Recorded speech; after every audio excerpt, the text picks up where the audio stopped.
이 마귀란 놈은 거짓의 아비요, 속임수의 대명사입니다. 마귀는 여러분을 끊임없이 속입니다. 하나님 끊임없이 복을 주시려고 하는데 마귀는 우리를 지옥으로 끌고 가기 위해서 끊임없이 우리를 속여요. 오늘 본문에 나타나 있죠. 자, 본문 말씀 4절. 뱀이 여자에게 이르되 너희가 결코 죽지 아니하리라. 이게 마귀의 거짓말이라는 거예요. 하나님 뭐라고 말씀하셨죠? 2장 17절 보실까요? 2장 17절 같이 읽습니다. 선악을 알게 하는 나무 열매는 먹지 말라. 내가 먹는 날에는 반드시 죽으리라 하시니라. 하나님 명령은 무엇입니까? 먹는 날에 반드시 죽으리라. 그리고 먹어서 우리에게 죽음이 온 거예요. 2장 17절이 그대로 성취된 모습이 지금의 우리의 모습이에요. 다 병들잖아요, 우리는. 참 늙어가는 것은 기쁜 것은 아닌 것 같아요. 저도 온몸이 벽돌처럼 딱딱했거든요. 근데 저도 이제 피부가 흐물흐물해지더라고요. 이렇게 제가 만져보면은, 야, 늙는구나. 피부도 흐물흐물해지는구나. 여러 가지 이제 증상들이니까 노화는 누구도 막을 수 없어요. 그러다가 늙고 다 죽는 것입니다. 2장 17절의 성취요, 성취. 원래 상태는 죽지 않게끔 만들어졌어요. 2장 17절 선악을 알게 하는 나무. 하나님의 주권에 도전한 거죠. 하나님의 영역에 도전하면 니네 죽는다. 하나님의 주권에 도전했거든요. 그래서 지금 우리가 죽어가고 있는 거예요. 그런데 새빨갛게 4절 뱀은 거짓말하잖아요. 너희가 결코 죽지 아니하리라. 마귀는 이 활동을 지금도 하고 있습니다.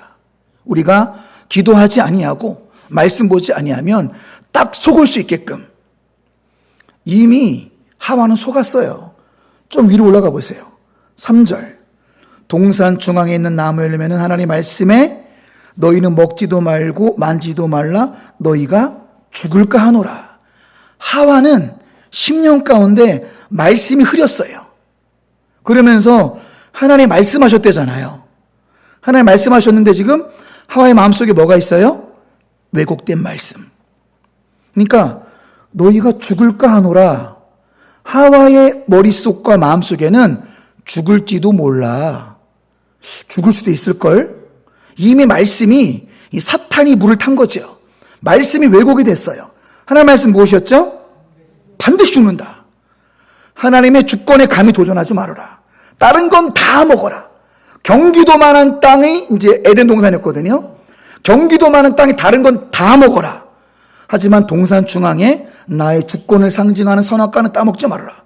근데 그것을 찾아간 거죠. 이게 인간의 여러 부패함입니다. 굳이 그것을 찾아가는 거예요.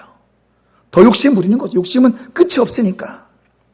그러다가 반드시 죽었는데 이미 그 과정에서 하와는 죽을지도 몰라 말씀이 왜곡된 게 들어와 있잖아요.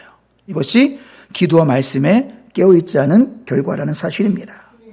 자, 오늘 소율이 문답 15번째 먼저 문제 한번 같이 읽습니다. 우리 첫 조상이 창조된 원래 상태로부터 타락하게 된 죄는 무엇이었나요? 원래 상태는 죽지 않게끔, 원래 상태는 수치를 느끼지 않게끔, 원래 상태는 영생하도록 지음받았습니다, 우리가. 그런데 그 원래 우리의 지위를 박탈당한 죄는 무엇인가? 답을 같이 읽어볼까요? 우리 첫 조상이 창조된 원래 상태로부터 타락하게 된 죄는 그들이 금지된 열매를 먹은 것입니다. 하나님의 주권에 도전한 거지요. 자, 그런데 이거 성경을 좀 얇게 보면은 그렇게 질문할 수가 있어요. 아니 선악과 좀 따먹은 거 가지고 온 인류가 다 죄를 받는 거는 너무 지나친 것이 아닌가라고 질문할 수도 있지만 이 죄의 심각한 죄는 뭐냐면은 자 바로 말씀인가요? 그 네 번째 페이지 그거 말고 네네네. 자 먼저 요 그림을 먼저 보면은 이 죄가 의도성이 있다라는 거죠. 죄의 심각성이 뭐냐면 불인 줄 알고 행했다는 거죠. 실수의 죄가 아니라는 거예요. 이것이 잘못됐다는 것을 알면서 의도적으로 죄졌다. 그리고 고의적인 죄를 졌다. 알고도 불순종했다. 여기서 여러분 심각성이 있는 거예요. 자, 다음 그림도 보실까요? 자, 지금 그림이 아담을 보시면 머리를 지금 걸쩍걸쩍 거리잖아요. 화가가 표현을 잘 한 거죠.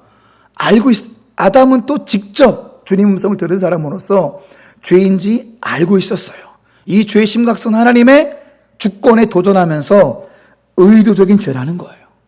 고의적인 죄라는 것입니다. 왜 심각성이 있느냐? 알고도 불순종. 이것이 우리의 심각한 죄성이라는 거예요.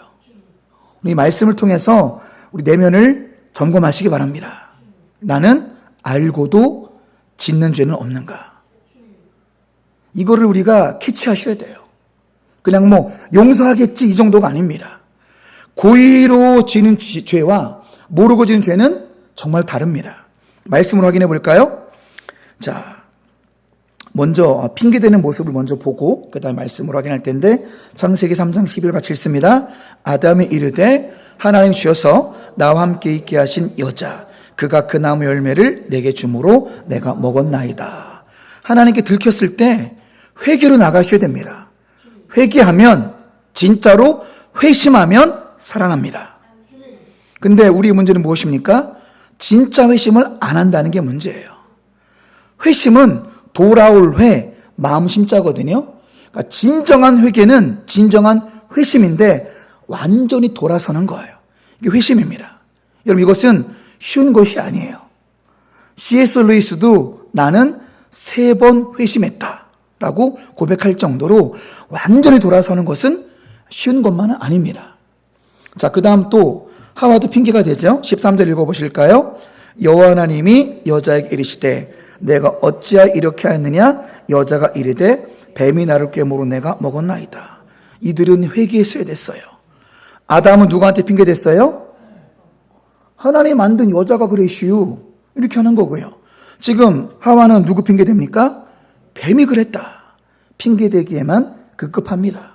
본인들이 고의적으로 탐심의 열매를 먹어놓고서 다른 사람만 핑계하고 있는 모습인데, 자, 이 죄의 심각성은 하나님의 주권에 도전하는 걸 알면서 고의로 먹었다. 고의로 불순종했다. 이게 심각한 죄악이라는 거예요. 여러분, 민수기 15장 30절 한번 같이 읽어볼까요? 본토인이든지 타국인이든지 고의로 무엇을 범하면 누구나 여호와를 비방하는 자니 그의 백성 중에서 끊어질 것이라. 에어컨 잠깐 껐다가 틀어주세요. 정말로 실수를 하는 죄도 죄 없다 하지 않지만 고의로 무엇을 범하면 유대인이든지 이방인이든지 죄를 알면서 범하면 그것은 여호와를 비방하는 자다. 그의 백성 중에서 끊어질 것이라. 하나님의 백성, 여러분 구약의 구원 방식은 뭐냐면은 이방인일지라도 구약의 공동체에 들어왔으면 구원입니다. 이해되십니까? 신약의 구원은 무엇입니까? 신약의 구원은 예수 그리스도께서 십자가에서 하신 일을 믿음으로 구원받습니다. 그러나 예수님이 오시기 전 구약의 구원은 무엇이냐면 이방인일지라도 하나님을 고백하고 유대 공동체에 들어오면 구원이에요. 그런데 고의로 죄를 짓는 사람은 끊어버려라. 쫓아내버려라. 그만큼 고의적인 죄가 심각하다는 걸 알려주고 있는 겁니다. 살인죄도 마찬가지예요. 민수기 35장 31절 같이 읽습니다. 고의로 살인죄를 범한 살인자는 생명의 속전을 받지 말고 반드시 죽일 것이며, 살인죄도 우발적인 것은 용서의 여지가 있어요. 지금도 살인죄랑 다르잖아요. 과실치사가 무엇입니까? 살인의 의도가 없었어요. 근데 실수로 사람을 죽인 거는 지금도 형량이 별로 무겁지 않아요. 그런데 계획성을 가지고 일부러 죽인 죄를 살인죄라고 하는 것처럼 사실은 구약의 율법에다 이미 이게 있는 법이죠. 고의로 살인죄는 용서의 여지가 없다. 죽여라. 그렇게 고의적인 죄의 심각성을 말하고 있는 것입니다. 시편도 보실까요? 시편 19편 13절 같이 읽습니다. 또 주의 종에게 고의로 죄를 짓지 말게 하사 그 죄가 나를 주장하지 못하게 하소서. 그리하면 내가 정직하여 큰 죄가에서 벗어나겠나이다. 아멘. 이 기도가 여러분의 기도가 되시기를 바랍니다. 하나님, 인생을 살면서 넘어지지 않을 수는 없으나 제가 알고도 짓는 죄를 범하지 않게 하소서. 이게 죄인 줄 알면서 내가 고의로 짓는 죄를 짓지 않게 하소서.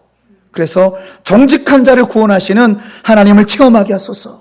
정직한 자를 끄집어 올려내신 그 하나님을 경험하게 하여 주시옵소서. 여러분, 그만큼 고의로 죄를 짓는 일은 없도록 기도하는 것이 우리에게 필요하다라는 것입니다. 다시 선악과로 돌아가서 고작 선악과 먹은 것 때문에 온 인류가 그 죄값을 받아야 하나. 다른 측면에서 또 설명을 드리면, 여러분, 아담의 그 죄가 왜 우리에게 유전이 된 것일까요? 아담은 우리의 조상이기 때문에 그런 거예요. 우리와 한 몸이었습니다. 한 혈통이었어요. 우리 집안으로 얘기해 볼까요? 여러분은 여러분의 집안을 원망하십니까? 여러분 집안에 만족하십니까? 다르겠죠. 저는 어렸을 때 저희 아버지가 백전백패 하셔가지고 뭐 싸움만 하면 우리 아버지는 뭐 지금도 딱 보면 보이시지 않아요? 우리 아버지는 그냥 순해요. 옛날부터 그랬습니다. 저희 아버지는. 그래서 싸우면 백전백패. 늘 여기 터져서 들어오셨어요. 늘 당하시고, 뭘 당하는 인생, 괴롭힘 당하는 인생, 놀림받는 인생, 무시받는 인생, 얻어 터지고 돌아온 인생. 그러다가 옆집 아저씨를 봤는데 택시 운전사였거든요. 제가 지금 40년 전 얘기하는 거예요. 택시 운전수인데 그때 파란 옷 지금도 입으시잖아요. 택시 운전수들. 근데 배불뛰기예요. 배불뛰기. 옆집 택시 운전 아저씨가 배불뛰기 해가지고 엄청 세 보이더라고요. 그게 얼마나 부럽던지. 우리 아버지 배불뛰기 됐으면 좋겠다.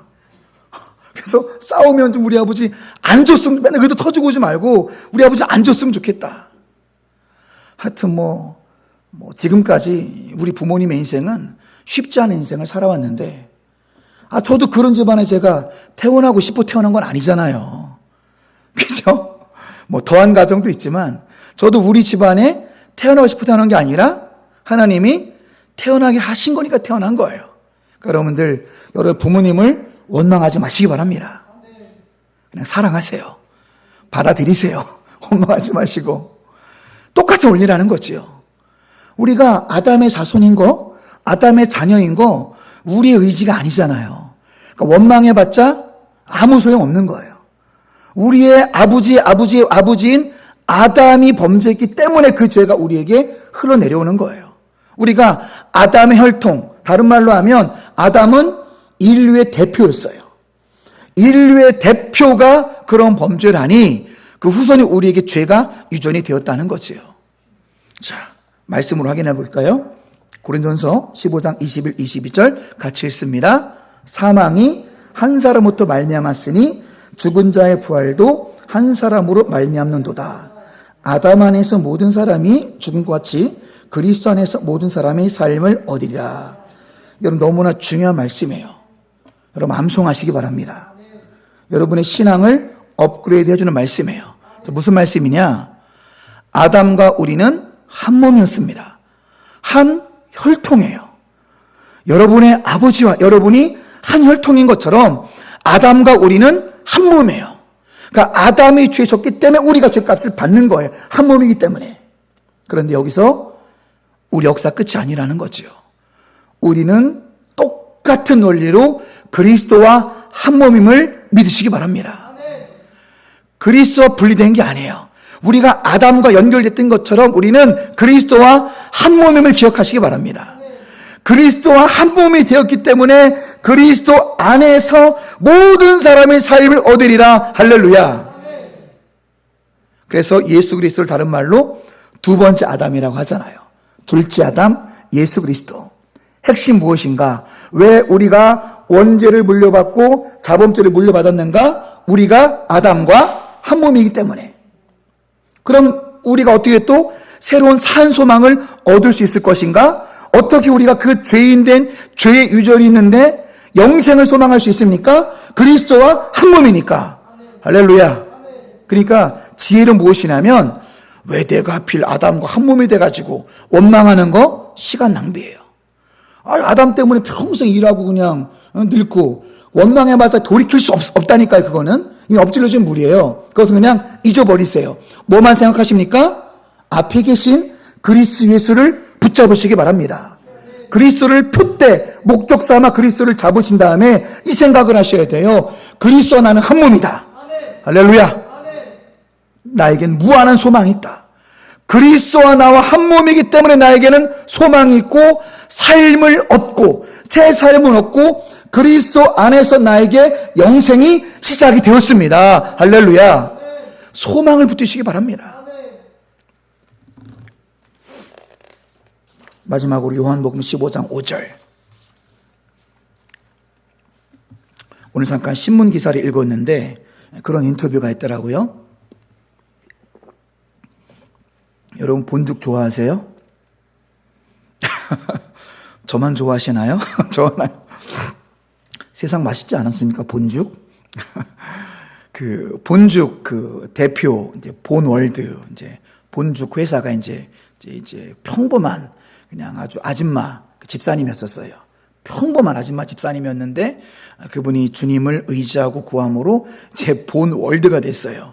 큰 기업이 됐는데 그분의 간증을 잠깐 읽었습니다. 그분의 간증을 읽으니까 저 말씀을 하면서 오늘 본문과 똑같은 이야기를 하더라고요. 자, 같이 말씀 읽어볼까요? 나는 포도나무요, 너희는 가지라. 그가 내 안에, 내가 그 안에 거하면 사람이 열매를 많이 맺나니 나를 떠나서는 너희가 아무것도 할 수 없음이라. 아멘. 자신이 어려운 시절부터 여기까지 오기까지 청년들한테 간증을 하는데 한 가지만 얘기하는 거예요. 예수님밖에 없다. 예수님께 간절히 구하라.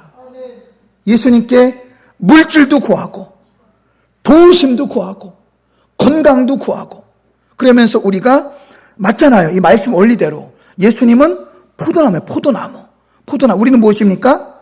가지예요. 가지. 좀 잘 보이실지 모르겠지만 제 가지 안에 가지. 뒤에 있는 거는 굵은 포도나무입니다. 굵은 포도나무가 누구예요? 예수님. 그러니까 우리는 포도 열매가 아니에요. 우리는 뭐라고요? 가지. 우리 가지라는 거예요. 가지는 어디 붙어 있어야 되죠? 할렐루야. 가지는 어디 붙어 있어야 돼요? 나무에 찰싹 달라붙어 있어야 나무로부터 물도 공급받고 영양분도 공급받아서 축복의 열매가 주렁주렁 맺힐 줄로 믿습니다. 예수님이 축복의 비결을 말씀해 주셨잖아요. 저게 바로 회복의 비결이요 축복의 비결입니다. 예수님께 붙어있는 것 외에는 다른 방법은 없어요. 예수님 말씀하십니다. 너희가 나를 떠나서는 nothing, 아무것도 할 수 없다. 그러나 나에게 붙어만 있으면 모든 것이 가능합니다. 예수님께 붙어만 있으면 모든 것이 가능한 거예요. 예수님께 붙어만 있으면 예수님으로부터 뭐가 옵니까? 기쁨이 오잖아요. 기쁨. 여러분 마음이 우울할 때 더 예수님 붙드시기 바랍니다. 더 기도하시기 바랍니다. 인간은요 가만히 있으면 부정적으로 흘러가게 돼 있어요. 우리 뇌 구조가. 여러분 아무것도 하지 말아보세요. 하루 종일. 그러면 그냥 우울함에 빠져버려요. 우리가 마음을 그냥 심히 부패한 존재이기 때문에 모든 사람은 가만히 있으면 다 부정의 늪으로 빠져버립니다. 그때 기도해보세요. 기쁨이 샘솟습니다. 평안이 샘솟는 거예요. 왜요? 그분으로부터 오는 거죠. 가진 우리가 포도나무에 탁 붙어있음으로 말미암아 기쁨도 오고 평안도 오고 물도 오고 영양분도 오고 여러 물질도 오고 건강도 오고 각양 좋은 은사와 선물이 그분으로부터 옴을 믿으시기 바랍니다. 그러니까 방법이 뭐예요? 다른 방법을 찾지 마시기 바랍니다. 예수님께 엎드리시고 예수님께만 접붙임받은 우리 모두가 되시길 바랍니다. 말씀을 정리하고 마치겠습니다. 오늘 우리 소유리 문답 15번째 말씀을 보면서 우리는 그러면 어떻게 사는 것이 지혜로운 인생일까요? 1번 같이 읽습니다. 고의로 불순종하는 죄의 심각성을 깨닫자. 그렇습니다. 우리가 완벽할 수는 없지만 내가 알고도 짓는 죄만큼은 그것이 곧 불순종이니까 그것이 얼마나 큰 이 파괴를 가져오는지 알고도 짓는 죄는 절대로 범하지 마시기 바랍니다. 두 번째, 같이 읽습니다. 아담을 원망하지 말고 그리스도와 한 몸임을 기뻐하라. 아담이 우리의 아버지, 육신의 아버지가 된 거는 바꿀 수가 없는 거고 아담의 실수로 죄에 유전된 건 바꿀 수가 없는 거예요. 그런 건 더 이상 우리가 원망하는 것은 시간 낭비이고 지혜로운 것은 뭐냐? 아하, 아담과 한 몸이었던 것처럼 이제는 내가 그리스도와 한 몸이구나. 그러니까 여러분 영생하는 거예요. 이해되시죠? 그리스도가 영생해 주기 때문에 우리가 그분을 붙들면 우리가 영생하는 것입니다. 그분으로부터 영원한 생명을 받으니까 그래서 우리가 한 몸 된 것에 기뻐하시고 소망을 갖는, 그래서 오늘을 이겨낼 수 있는 우리 모두가 되시길 주님의 이름으로 축원합니다. 기도하겠습니다.